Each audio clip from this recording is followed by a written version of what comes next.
and then what the level of community involvement is to make those specialists work. And if we can't provide certain specialties, why? Because I think it's important for the community to understand what we can and what we can't do, what we make a conscious decision not to do. So there are 2 slides before everybody says that they did last night. I don't have OB on here. It's on the second slide. I just couldn't fit it all in one.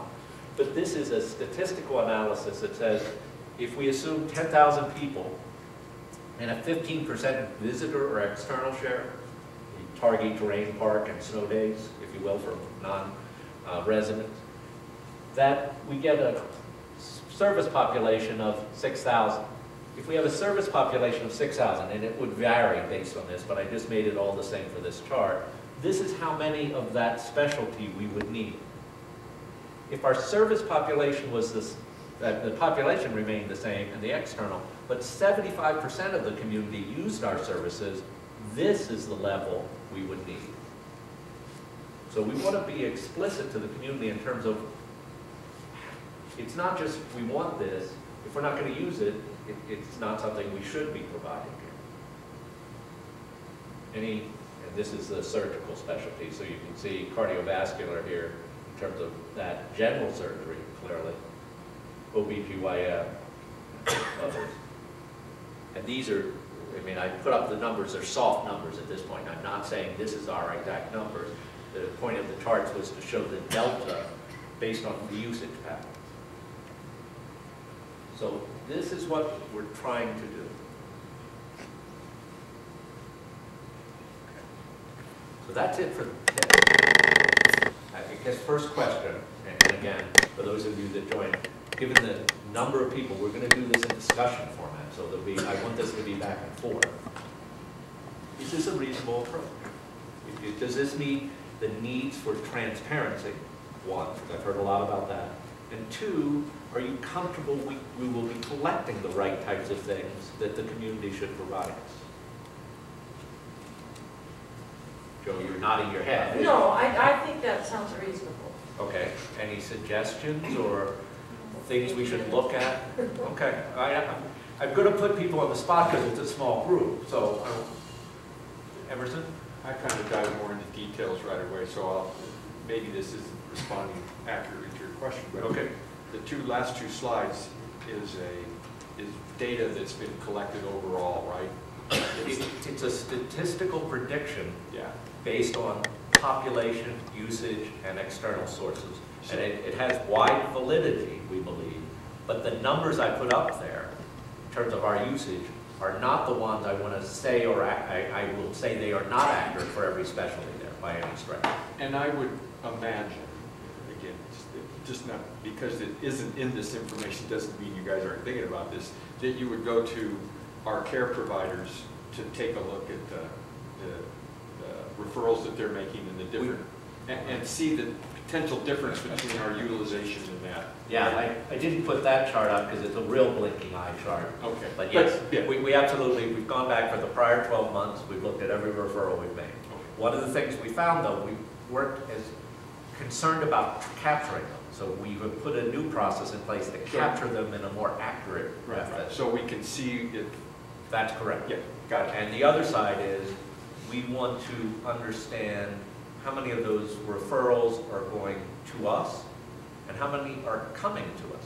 Mm-hmm. Because the other side of this equation is if you go to a provider in Idaho Falls, for example, and they say you need an MRI, we'd like the community to say, well, I'll get the MRI done in Driggs. They've got a great MRI, we can do that here. So it's not, we're not trying to say we're the only provider. We're trying to say, well, what are the things we can provide, and we can do well enough that it gives people a level of trust and confidence that they should come to us. I'm going to put the two of you that came in late in a little bit of a spot. If you could introduce yourself. We've all gone through names. I'm Kat Myers. Oh, hey, Kat. I'm Sue Finger. I apologize for that. Sue, I know who you are, but I have to do it both ways. So your thoughts, any questions? You came in late, so I get to put the spot on you a little bit. Well, I apologize for coming in late. That's okay. I just get to put the spot on you. That wasn't the point. We need input here. This is a discussion. I'll put an even bigger spotlight on Oh, I'm sorry, I didn't know that. I know what she's passionate about, I think, in terms of community health, wellness and prevention. Yeah, that's what I was just thinking about, thank you, Aaron, is prevention. And how does prevention or preventative medicine, I run a weight loss clinic, you know, and thinking about weight loss, but also it's women, it's curves. Right, We talk a lot about pregnancy right. and care for children and care for mothers and care for pregnant women at the hospital. Especially, there's the new birthing center that just opened up, and what's the actual need? It seems like there's a little bit of a baby boom happening right now, I don't know. But what are the thoughts about that, and especially prevention? I mean, being overweight causes so many problems. We had that raised last night, and I'll ask the same question I did last night. There's a passive and an aggressive approach to prevention. Yeah. What do you believe the role of the hospital should be in that spectrum? Well, and this is another thing, the last meeting that Ann and I were in here, we talked a little bit about psychology and the need for prevention in that regard. It's behavior modification ultimately when it comes to weight loss. I believe, yes, it's diet, yes, it's exercise, but it's new habits, it's new healthy habits and making those a way of life. A lot of that comes back to psychology. Why are you doing what you're doing? And that comes back to the issue of suicide in our valley. What's going on, you know?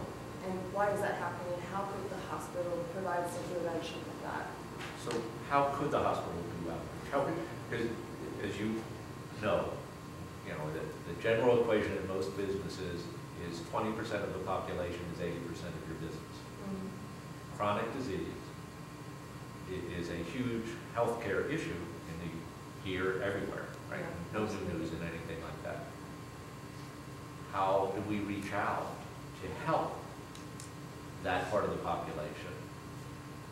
What should we be doing to deal with that without overstepping our bounds? Right.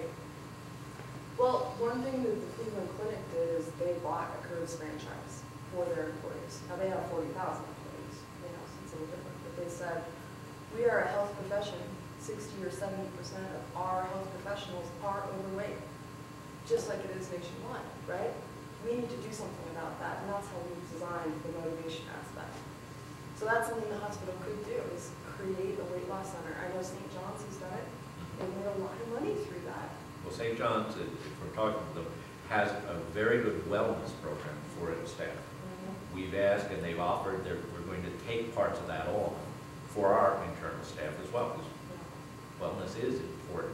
And if you don't start with your own group, it's a little hard to go out and, when you said that, Kat, immediately I went like this, and okay, I have to. Sure. But wellness is a critical part of it, and it starts at home in terms of that. I agree. It definitely starts at home, but I think it also starts at home in the hospital. Is that what you mean with your employees? Yes, I do. I'm talking about our staff. Absolutely. We should practice what we preach and those types of things. And provide opportunities for your employees to do that. Right. I think that's really important. I also think a big thing that comes up, I was just canvassing the neighborhood over here, and there's a lot of drinking going on. I think there's a lot of drug and alcohol abuse, and I think a lot of it may be the times. I know that my understanding is if someone overdoses or has a problem like that, they're sent by those balls, but a way to maybe help here in the valley and respond to that, because that's going to change your behavior, that's going to change your outlook on life, all of those things. So just to follow up and ask the question, so as we look at care when you're ill versus preventative care, how should we be balancing? And I'll ask someone other than you, Kathy. I mean, should we be looking at in that equation? Should we be putting much more effort on the preventative? I'm actually, I was just thinking about this one too, from the hospital's perspective. Do you want them to be competition for the existing businesses that are weight loss? And that's what I'm wondering. I don't think the hospital should necessarily, I'm a numbers guy too, I don't think there's profit in necessarily putting their eggs in preventative medicine. We're a smaller hospital. We need to take care of cuts, bruises, breaks, and surgeries, and things like that that come through. Preventative medicine is huge, but I don't think we need to put it at competition with like for example, if, like, yes, we have a hospital that addresses the needs of its employees, and that's huge. We should do that. But should they provide a service for the rest of the community to, like, hey, it's our, I don't know, our program for weight loss or something like that? Shouldn't it come from the general public businesses first, outside of the hospital? Well, what if we're stronger together? What if you endorse and do things? It's like, hey, this is really healthy. You Yeah. need to lose weight. Why So the not hospital do it gives here? a nod and says, hey, such and such a business is, Yeah, exactly. yeah. And the same, I mean, there are a lot of different fitness enthusiasts in the valley, you know, to say, hey, you need to exercise. This is going to help with your depression, for example. It's going to help with your stress reduction. It's going to help with your weight loss goals, you know. Sue, how about you? Point the spot a little. Where are you in terms of what our priority should be or what we should be focusing on? That's a great question.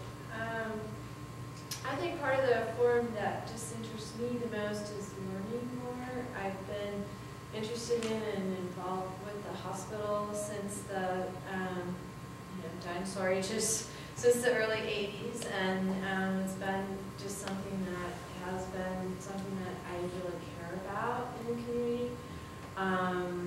And I feel like I don't maybe have enough information because I do realize that the environment of rural healthcare and the ability to keep and remain financially viable is a moving target, and it has always been a moving target. I think the one thing historically about our hospital since it started so many years, was it 70 years ago, it always has had that community component, and I think that it does have a lot of community support. People are passionate about it, and I think that is what's made the foundation successful. And I guess for me, like, just finding a way to keep it viable and also communicate with the public so that, like, for myself, like, I just want to help in any way I can, but I don't know enough about what your realities are right now. And so I want solutions that are realistic within the scope of the business that you need to do to keep your employees and keep the services and keep the docs and keep the vital healthcare here. I think it just, the hospital, Teton Valley Hospital has been like the heart of healthcare in our community for, is it 70 years? It's about 72 now. Yeah, and that is like huge, and when we go back to the history and look at what kept us, our heart pumping in all of our ups and downs are, I think, part of the environment. And sometimes the public doesn't understand that, because, you know, we've almost died like a bunch of times, and then come back. And so, you know, giving ourselves CPR. And so We need to maybe change the metaphor. I know. Somebody looking at a video later is going to be. But my point is, it's just what, like the fusion between the financial, regulatory, and service provision boundaries or box that y'all have to work within to keep this baby going, and the community piece. And when you're working in with all of your realities to make sure that we can keep the community piece vital and going, which was what you're doing with this forum. So I really appreciate you doing this and providing me an opportunity to learn more. That helps. I think we've heard, and Cleve, I'm going to ask you at some, because Cleve was at last night's presentation, one of the comments that is consistent is learning too. It sounds like part of this, I want to listen, and I want all of us to listen, but it sounds like we also need to have some educational forums. There was one suggested last night on the Affordable Health Care Act. Right. What is it? What does it mean for us? What is known, what isn't known, types of things, that type of discussion. We had also talked about internally, and I want to raise with the group, we also thought of maybe doing some types of sessions that are focused sessions. So we might have one on seniors. We might have one on pediatrics. Maybe we do have one on chronic illnesses. To maybe bring what I'll call birds of a feather together for a more associative discussion of specific issues. Because we're trying now to reach out geographically, we're trying to reach out broadly, but it probably would help also to build those affinity groups and understand what their views are, because an affinity group may say a bunch of different things if they're together as opposed to an open forum. So looking at least those types of affinity groups as another mechanism. Because again, I hear what you're saying, Sue, and I think we really do need to start reaching out the other way. But right now I'm about listening more than teaching. Because what I heard the community say is you're not listening to us enough. You're not asking for our input. And right now I want to make sure we're going the other way. This is mostly listening. Emerson? So when we look at 2015, that's the future, the visions. Right. My own personal belief, and I think that of some number of folks in the community, is the here and now that has to do, for me, around trust, transparency, and disclosure. Right. So I fully believe and support the engagement of us moving forward and what are our needs as a community and how to best provide the needs and find that out through this kind of dialogue. I think that's a great way to do it. Okay. So myself personally, and I think the process that's going on here has a whole bunch to do about trust at a bigger level. I agree. Trust with the leaders of the community, both the Board of County Commissioners and the Board of the hospital. And in a time of significant change that's happened, particularly around folks that have left the hospital that were trusted members of the community and leadership at the hospital. So to me, it's about also in this process disclosing and being transparent with what's the operations going on currently in the hospital and building trust with the community, with the new players in the hospital, you folks included.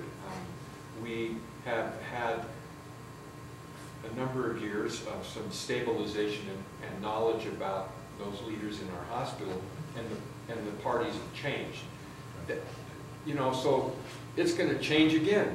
It's going to be that continuous process. But I think I'm on board with the future. I'm still really not settled in my own mind, and I'm not sure everybody is in the community won't ever get all that settled, but around the here and now and some of those things, so we can move into this partnership and determine our needs in the long run, and build the trust that we have. And so I can see these kinds of things doing that, but I also want to make sure it's just not looking at the future. I think there's still a number of questions from my perspective about our conversion, even though we've signed agreements, the county signed agreements, the lease agreements, and the transfer agreements. That's correct. There's other pieces of this thing still going on, which is the health management, the service agreements. How is this new entity going to conduct itself when it becomes a private, not-for-profit? Right. What's going to be the community's input and dialogue mechanism with the new thing? What's that going to look like? So those are some of the things for me that I need as part of the community to understand as I build and develop trust. Okay. I hear what you're saying. I want to make sure, and I can answer many of those things. Some of them are answers with questions back. But I also want to make sure, since we told everybody the focus was on 2015, I want to make sure everybody would spend, because I'm taking people's time here for that. I'm happy to engage with you, Emerson, but I don't want to take the conversation offline with everyone here as well. Well, I appreciate that. We may not have to do that today, but I want to know what that process looks like. Okay. The process looks like we made suggestions in the last board meeting how to conduct TVHC Inc. board meetings. There was a discussion that occurred at the board meeting. When we did the TVHC board meeting, we recessed it and had a TVHC Inc. board meeting into the arcane, but to do this correctly. And in that, we had a discussion on how to conduct TVHC Inc. board meetings. The chairman asked all of us to think about that and report back in the next board meeting or two to make a decision on how to do that. So there were a set of suggestions I can certainly talk to you about, and the board has an action item to think about those and get back and vote on those. And I just think that's great, and that would be real helpful for the community to know that, and what are going to be, and what are some summaries of how we're doing that. Right. Yeah. So we can get to that. In terms of the trust, though, I do want to address, to me, the only way I know to build trust is to build trust through action. I can say whatever I want, the board can say whatever, people can say whatever they want. I think, based on my experience, you have to demonstrate and earn trust. I've gone into a number of different positions in my career, and you start out in a position, hopefully you start out neutral. Sometimes you start out negative in trust. And you have to earn the trust back and earn that through what you do. I don't know of a different way.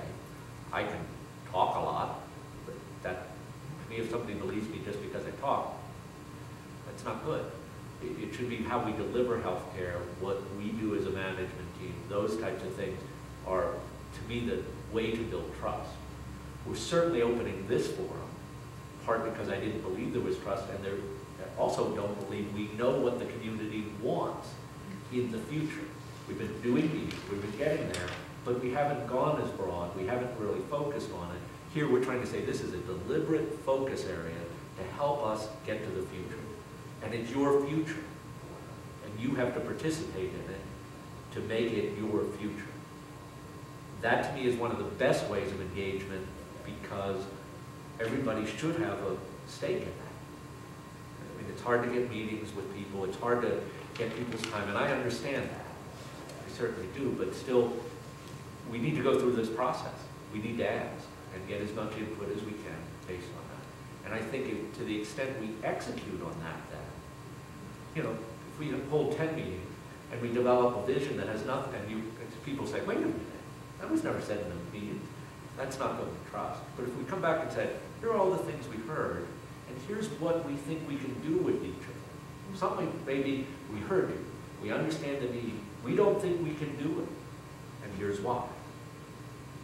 That level of discussion, to me, is the mechanism that we should be enforcing as the hospital and the community to build those types of things. Is that? I think that's a very needed mechanism. Okay. I don't think it's the only one. Okay. So others? I think, so I just kind of go back, and I don't want to take up more precious time than we have. There's still issues of contention and issues the community wants to know about around this conversion, Okay. and around the management agreement. Okay. And that is a component of the trust also. I think the other thing that you've outlined here is a really needed part of that. So I think there's kind of two different pieces of Okay. that. Okay. And that we don't just set our sights, we're moving forward, we're over here, but we also have some stuff that we still need to clarify and Well, how about we do this? We said we're an hour. Can we spend the next 10 minutes on the focus? If anybody wants to stay at 1, do we have the room before I say this for a couple minutes afterwards? Well, I don't want to commit that we can do this and then the room goes away from us. Yeah. But I'm fine I'll to stay stay for a couple focused. minutes afterwards to talk about that. Yeah. Is that reasonable? Because I want to bring us back. And this is going to come up at every meeting. So I don't want to avoid it, but I also don't want to miss what we're trying to focus on. So, Cleve, can I put you on the spot from last night? Any thoughts, any changes, any things you want to suggest? Well, And I will tell your wife that I put you on the spot and asked you to speak, that you didn't do this on your own. yeah, I don't know if I can handle another night with the chickens, but I really came here tonight with the intention of today with being quiet and keeping my mouth shut. Because last night I did derail the meeting, but I think rightfully so, because I went to the management agreement. I went right to the team. And so I have some questions about, on your one chart, you showed like the GPs, the number of Right? like general practitioners Right. per the capita 6,000 would be 2.4. This one, right? That one, like, so is that saying that like, if we had a 50% market of the population, which would be approximately 6,000, then we would need 2.49 GPs, Well, right? that was actually 75% of the market. Oh, okay, so we'd only need 1.6. Right. This is why I'm saying these are soft numbers. I don't want anyone to go from the meeting and say, hey, we don't need Dr. Horrocks and Dr. O'Mara. It's not trying to say that. There's a bunch behind how you arrive at these statistics that I wanted to show that there's methods. These are not the real numbers. Okay, that's, because I was thinking we have currently 7 or 8 providers. How many providers do we have? Well, we have not full-time equivalents. Is what this would be full-time. Full-time. I just was wondering if we go down this path, which we are, I think everybody's pretty happy and with the number of providers that we have now and have developed relationships with those providers. And so again, I'll toss it out there if a manager comes in, and says, well, wait a minute, statistically, we need to cut some providers here. That I don't think the public would want to see that happen or appreciate that just because it's a management decision. Right. And I'm not insinuating that's what you're going to do, Can I but clarify one thing? What is a statistic from a national service that just focuses on MDs? So it didn't Okay. focus on physician assistants. PAs and practitioners, right. NPs, okay. So we could do that, and the ultimate delivery system is a combination of both, particularly here. And in other hospitals, it's clearly both, because there's a bigger role. And if Keith's chart with all this stuff comes true in universal health, which we talked about last night, the projections are that we're going to need more doctors, more nurses, more mid-levels to provide the care for universal health. So what we did is we took a study focused just on MDs. Okay. So all the other providers we have are essential. I mean, it's not to take anything away. They weren't in the study. okay, and so not to, I'm not going to derail it again by the management thing, but I think that this is the type of information that the public wants to hear, and go back to what Joe said about there's just this, it's a done deal, we don't have any say about it, and I think, I thought last night when I said we need to put a banner up at the stoplight, I'm pretty sure that'll be cheaper than a full-page ad.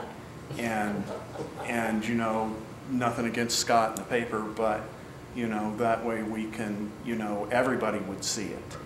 And then we can have more than repeats of who was at the meetings, and we can continue with your focus, because I think what Emerson said, if we have a separate meeting or we have a separate discussion about where we are now, where we may go with a management agreement, that needs to be taken care of, and then we can,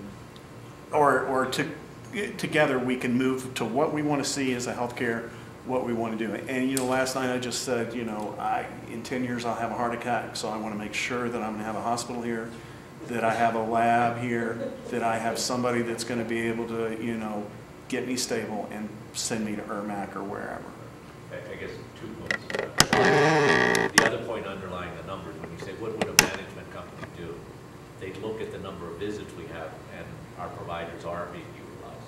So this is generic statistics. What someone would do coming in looking at us is what I did when I came on board. I looked to see which providers are being utilized, right? The real test is, are their schedules full? Are people coming back to see? That's what you really, this is demographics. Then you also look at actuals. And so we're going to try and do both, but I'm enough of a stat geek. I can make statistics look like anything you want them to look like. I can draw a chart from this that says we need 37 of something under some scenario. It's both. This was to say it's one input mechanism. I think the other thing, and maybe we'll take this and think about it, and to the point both you, Cleve, and Emerson are making it, Maybe we need to run these meetings and say, all right, so here's what we're gonna do. And this is a suggestion. This is a suggestion. The videotape. I don't want the videotape clip to be in. Here's what he said. I've learned the hard way. So maybe what we say is, all right, the meetings are going to be an hour and 15 minutes. We're going to devote 15 minutes to some questions, not all of which we can answer, about where we are currently. Right? The hour, though, is about hospital focus. And I'm going to be a little nasty about it and say the first hour is hospital focus. I want you here to participate. And if you stay for the hour, you'll hear the second part. And that's because I want people to do it. That's my mechanism of doing it. Would that be something that potentially Emerson addresses some of the things you're talking about? Mm-hmm. Okay. Joe, you're nodding this word, Yeah, Sue? I think so. I don't know, because as I'm listening, I'm hearing that we can look to 2015 and you can ask and we can tell what we ideally would want. But I don't know how that information would be effective without measuring it within the current environment. And so, to me, I see I hear you, Right. and I hear what you're saying is we don't want to come in and take these forms and take 60 minutes to plow old ground, so to Right. speak, with the controversy. Right. We want to move forward in a positive way. Right. However, the environment that's been created by what I'll just call the controversy is. Can I use that term later? If I use the You term? may, as long I will as ascribe well it to as you. it's a CPR term as well. But what I'm saying is I'm hearing, from hearing these people, is that this environment has been created. And we have this controversy, so to speak, or this mistrust. Right. And so if we, as a community, provide these fuzzy, fluffy, sugary wishes, rainbows, and lollipops, but I don't know how we can do that outside of the current environment. So I understand what you're asking as far as the separation, like we don't want to use these forums to focus on this environmental change that's happened. But then at the same time, maybe it needs a little bit more thought because I don't know how we go forward without the trust. Because I'm sitting here the same way as a lot of the other folks are. Like, I woke up because there was a controversial action, and now I want to be involved. But maybe, and I appreciate that you want to know what I think, but I don't know how I can, like Cleve said, how can we craft a strategy for the future when we don't know really what the current environment is? Does that make sense? And if a management company came in and had a different plan, I don't know. No, That's I guess what I'm hearing, Susan, what I'm and saying, is trying what I to was say. trying to articulate and answered way too quickly when you said 1 hour, 15 minutes. I went, okay. And well, maybe I shouldn't have just said that. Well, I quickly. said Thought it- of- think about it. Thought. It was a thought. So there's two things going on. In reality, we need to plan for our future. We need to look what our healthcare needs are going to be. And we have this thing called the situation or the controversy that needs to get towards more level of resolution. And so somehow there needs to be an integration of how we do this in building of that trust. If I just came to 2015, there isn't anything telling me about what some of these concerns that I have and other people have. Where are they? And at some point, enough is enough, you know. We're going to need to get that point, and like you said, we've got leaders chosen to move us forward, and people will make decisions, and there are leaders to do that. It may not be what I agree with, but I still think we're unresolved in some of those areas. And we should move on, but we can't move away from this until this is more resolved, the controversy. Is that accurate or not? Well, yeah, because what I would think we need in 2015 is going to be my thoughts are gonna come off the platform of the environment as it currently exists. Does that make sense? So I don't know how I can talk to you about 2015 without talking about, well, okay, we're going to have this nonprofit model, and we're going to have board meetings that are going to be closed, and, you know, but, and you know, the public can come for the first part or whatever. But my point is, what information I might share about what I think would be beneficial for the community, I have to now share that based on the current environment, which is, as it was written up there, which is an environment of a reduced level of trust and things like that. So it's easy for me to sit here and say, oh gosh, we gotta bring back the community and all that. And that's great, but now how do we really do that knowing that we've just basically, you know, set this bomb off on...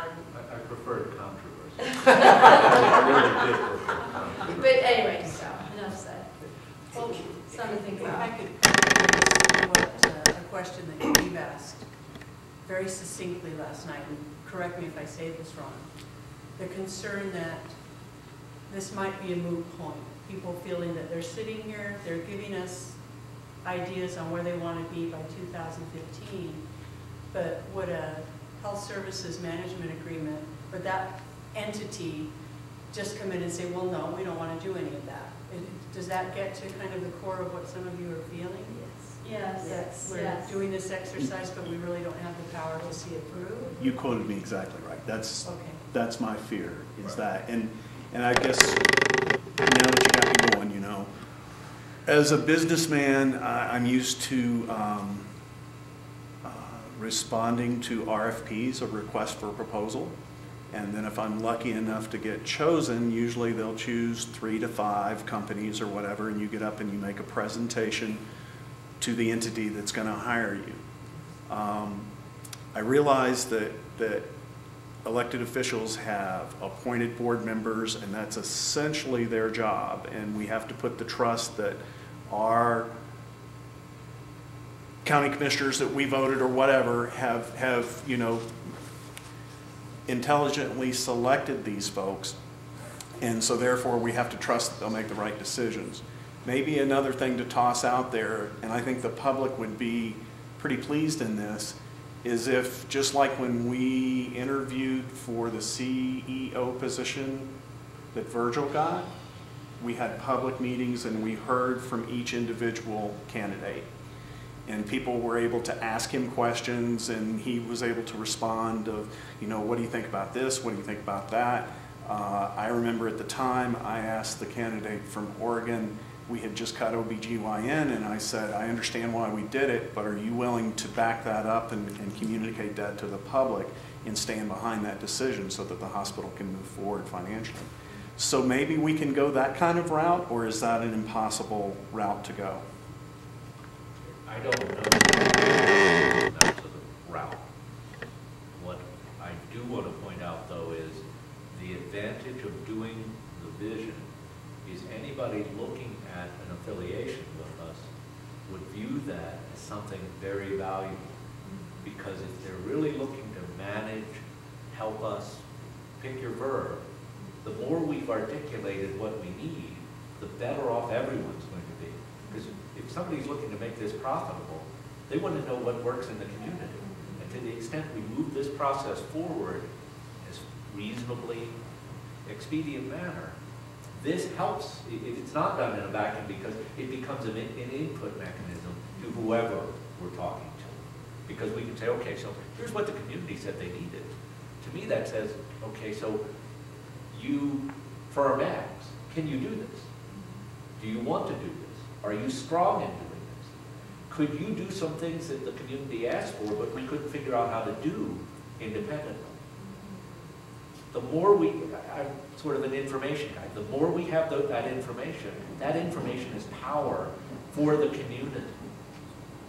So I'm not viewing some of it as that dissociated. I'm viewing it as a real benefit to get this information out there. Because anybody looking at us would see, hey, okay, they went and did this. They're really moving us forward. And if I can't do what the community needs, I gotta rethink this. Right. And you So understand. I think it's not an either or, it's an and both. Okay. And we need to do both of those at the same time. So you may be a little more concrete than me. I don't know, I'm not sure, but if there's these two things we need to do, the here and now with the controversy as well as the vision, how can we have semi-permeable membranes between those so we're taking care of both of those? And there's space to do that. To go back to Cleve's example, the meetings that we're having here help formulate an RFP, a request for proposal, which then in turn helps select which of the potential affiliations we have, one or many, to fill out the vision. So some people would look at the RFP and say, I don't qualify. Wouldn't submit a proposal. Others would come in focused on the proposal. Here's what you want, here's how I give it to you. And I'm the best one to do it. So the membrane I think you're talking about, or the fiber that pulls it together, is the participation in what are we looking for in terms of an affiliation or support to get the things that this community needs. You know? And last night, the emergency room, we spent a lot of time on the ER, if you recall, and personal stories and so forth. And whatever happens, we have to have an ER. Got it. So whoever's looking at it, the proposal says that's what we need. And more of that kind of input gets us to an agreement that fulfills the wishes of the community, and the meetings we're having right now help us figure out what do we put in. You must supply this or you must do this. And as you said, help us with some of these things that we're not able to do ourselves. At the moment, if someone were to ask me the 10 things we needed the most in an affiliation, I'm not sure I could list the right 10. And I think that's critical to have. I should be able to articulate the 10 things the community needs most in an affiliation. And I can list a set of things. I can certainly list more than 10. But I want to get to the point of knowing what that consensus is and what the discussion has been around. And back to my point, because there are things we can't do independently that we can with an affiliation. So I think we're going to see things coming out of these meetings that community wants us. And we're going to come back as a management team saying, we don't know how to deliver this right now. We would have to have an affiliation, or we would have to do something different to make this work. And I think that's a reasonable thing to come back to the community with. Then, it builds together. So I would challenge you a little bit, Sue, that in terms of, to use Emerson's words, the permeable membrane, where we are today is providing the same services we provided when Virgil was here.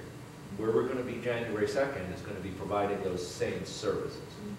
We're not trying to change the service model as a result of organizational change. Now, we are trying to grow, we've always been trying to grow and do things and all that, but the model itself is not, the reason for the model is not the organizational entity. Whether we're county-owned, private-owned, whatever, the service model should be based on the needs of the community. The organizational entity may help hurt in terms of, or tell you how to achieve that, but it's not the determining factor. I don't see, January 2nd, I don't see like we're going to, okay, good news, we're going to have OB, we won't have an ER, we're not going to do those types of things. January 2nd is going to be the same as January 1st. Hopefully a little quieter in the hospital, but different issue on that. Emerson? So if I've been sick and haven't understood, I apologize. And so here's my, this focus piece is getting at those services we need. So we can articulate, this is kind of basically what I'm hearing you say, that when we look for partnership through a health management agreement. Through an agreement. I want to, because there may be multiple agreements. I don't Correct. But that you folks, the board and the administration, is in a place now where it simply is not Bingham Memorial Hospital is going to be our management company. It is simply not Bingham Memorial Hospital going to be our management services company. Okay. We are looking for partnerships that best suit this community and its needs. And if Bingham meets some of those and somebody else meets some of those, we'll do those partnerships. We're looking for the right partnerships, and it may be multiple partnerships. I'm trying to be clear in that, because I can see, for example, we've got 2 regional cancer centers. Those are the Regional Cancer Center, Fort Neuf and Utah. Well, maybe we strike a relationship for cancer with them, right? Because there was this discussion last night that part of what we need to look at is people are very concerned about healthcare and excellence in healthcare. If you're sick with cancer, we asked last night, would you drive 3-5 hours? Yeah, absolutely, no problem, you know. So we don't have, Madison doesn't have the cancer capabilities. Nothing against Madison. They just don't have that Port Neuf or Salt Lake has. So that's why I'm saying there are multiple things in this arrangement that we're looking for. One is management help, right? We have good people, but we're thin, right? You know, Mo, I think I used the example of, you know, if something happens to Mo or to Chad, you know, that's a huge risk for us. You know, that Mo goes skiing and something happens. We have to mitigate those risks. Again, I believe as a manager, that's incumbent on us to make sure we deal with that. We also have to figure out, and this was brought up last night, how to make excellence available and tell people what is available, right? I would love to have certain things. I don't think as we're a large enough community to have all the things we want. But we need to be explicit about what we have and what's available elsewhere. Sort of the old Macy's approach, for those of you familiar with it, it was, I don't have this, but Saks has it, or so-and-so. You know, we should tell people, okay, if you are coming to us and we've diagnosed or you've told us this, we don't have something, but there are 2 regional cancer centers here. It's your choice. We can't direct people, but we should inform people as part of this. So, sort of a very long-winded answer, Emerson, I apologize, but I see us as having multiple relationships. It's down at the weeds level of having purchasing relationships, right? We ought to purchase as a larger group as opposed to a small group because we'll get better prices. It's medical relationships because we need to figure out how to make that work on a long-term basis. It's probably some management you know, it's multiple things. Could one firm provide all of it? I'm open, but could it turn out to be multiple firms? I'm open to that too. Even in the last iterations of the Bingham management agreement, it didn't presume certain medical relationships in terms of what was there. Now, we haven't worked on it for a while, but just in terms of what was there, it wasn't some of those. And we, you know, talking to St. John's about how we can get a better relationship with St. John's. They're across the hill, and 40% of Victor works over there. We got to figure out how to make that work. Because to me, this should be about what the community needs and how we can deliver. The second order question is, what are the management agreements and other things, if you will?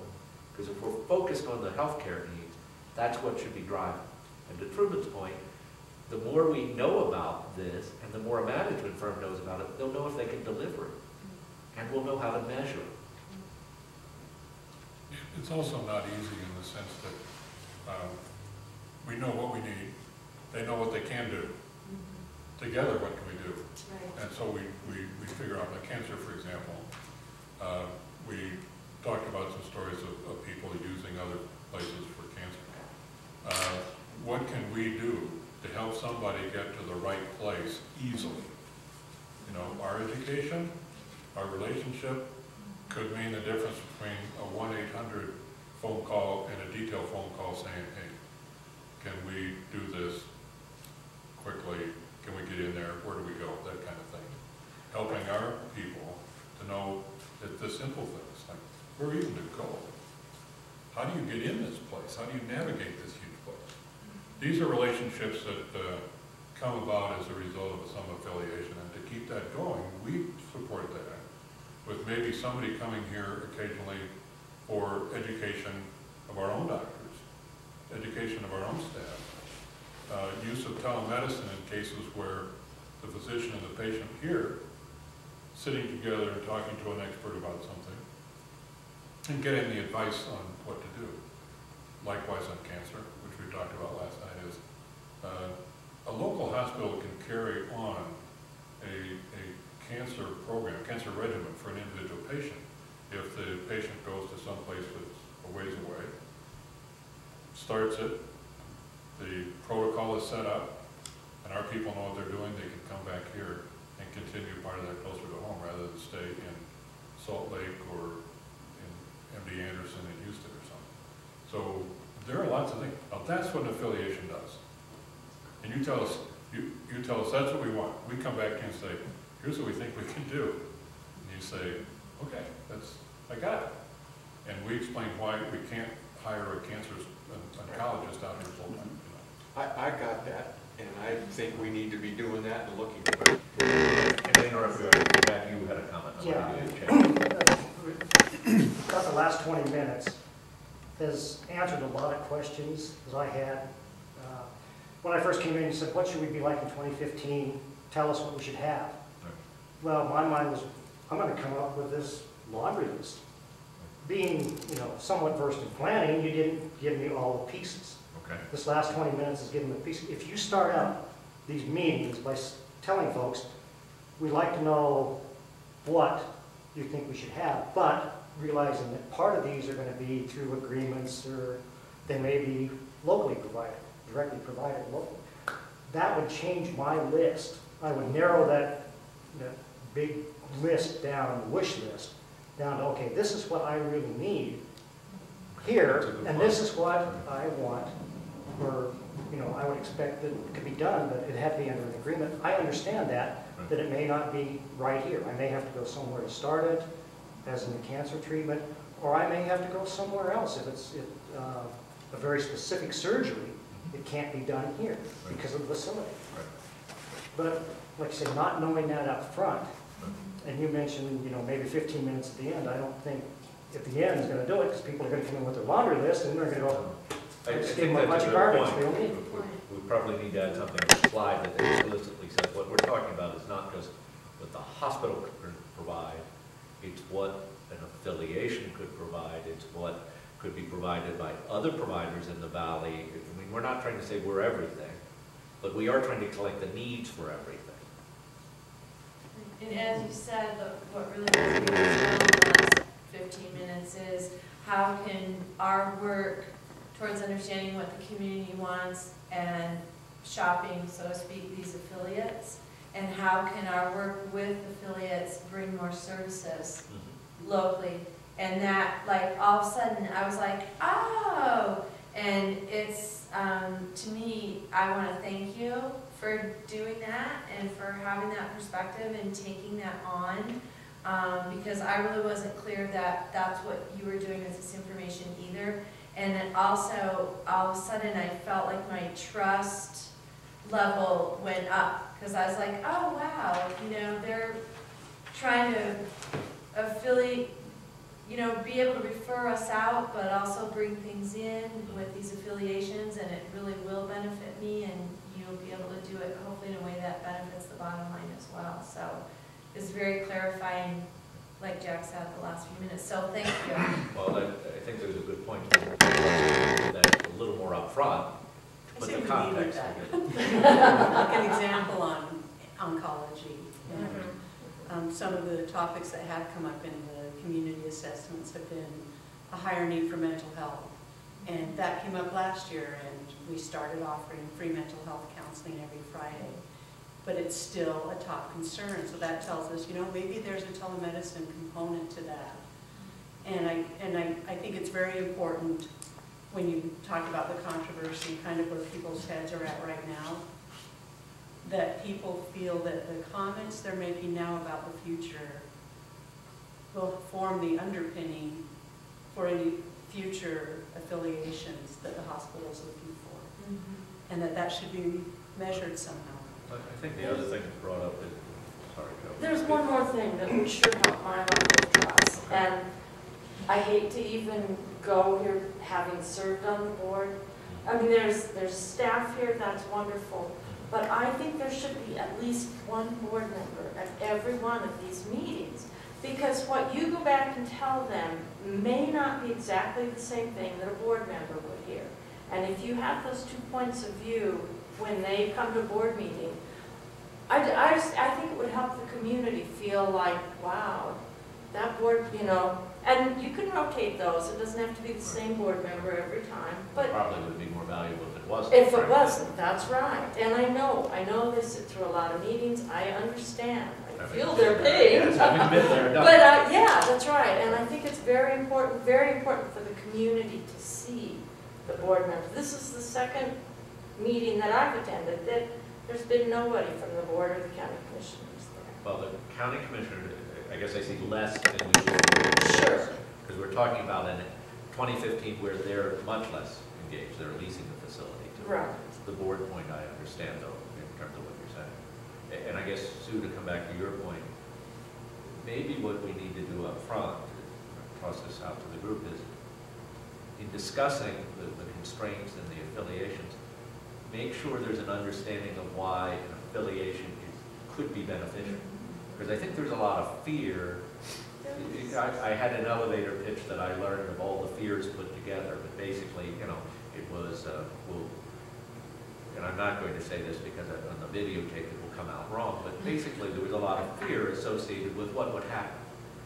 And the fact is, we're looking to improve things, not to decrease things. Right. And an affiliation can really give us something that we couldn't do on our own. And if that something is what the community wants, then there's a real value in the affiliation. And again, I'm using we use an outside coder now. That now we have some surge capacity for coding. That's an affiliation. That's a great thing because we now have some surge capacity in that. Purchasing is an easy one. You know, you go through the list, each one everybody says, oh no, good thing. But it's the fear that somebody's going to take us over, fire half the staff, Right. close down the hospital, open a garage in the back. I use garage because I thought that was the example that no one would ever quote me on. But, you know, those types of, or the fears that are out there. And we want to talk about the good of an affiliation and why we really should be looking at affiliations and have those that benefit the community. We're running, obviously, a little late. I appreciate everybody's time. Can we go about 5 more minutes? Is that reasonable?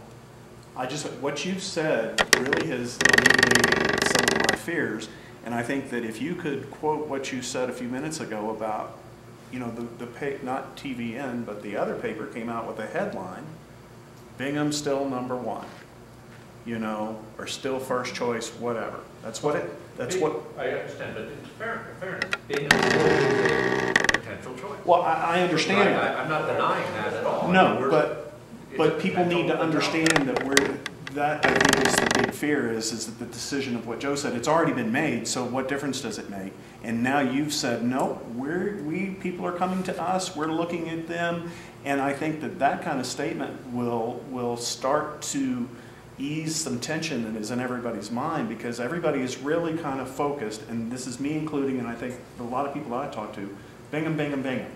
You know, and so if we can say, well, no, maybe it will be Bingham, but it might be whoever. Or it might be Bingham and. Right, and that's fine. Multiple players here. You know, that's fine, but I think that's, right now the perception is that this deal was done, it was done behind closed doors, and the fact that Bingham's already wrapped up and it's already a done deal and nobody can do anything about it.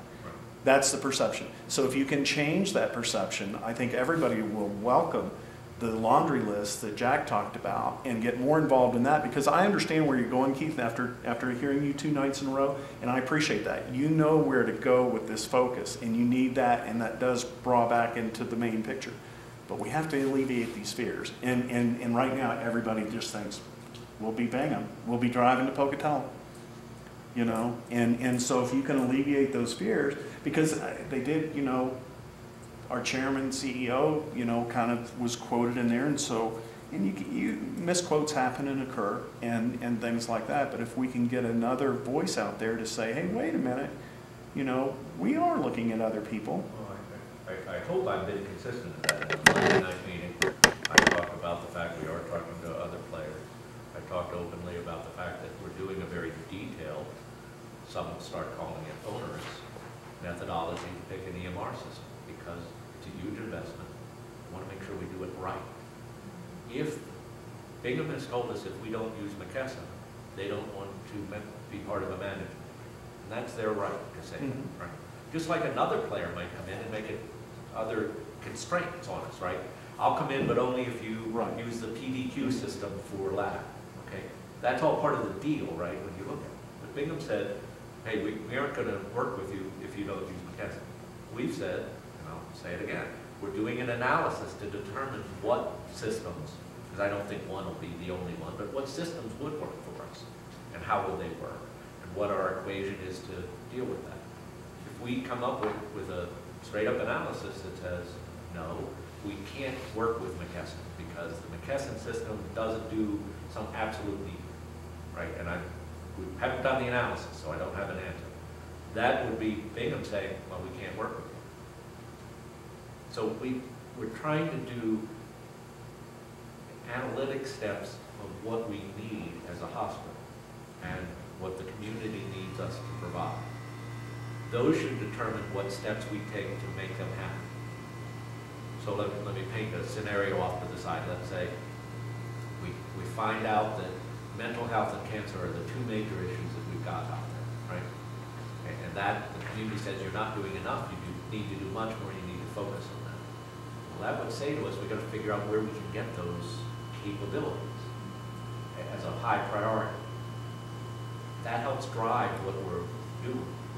It may not preclude other things, but it says, okay, that's your focus. Get a relationship that helps us with cancer. Get a relationship that focuses on mental health as what we're doing.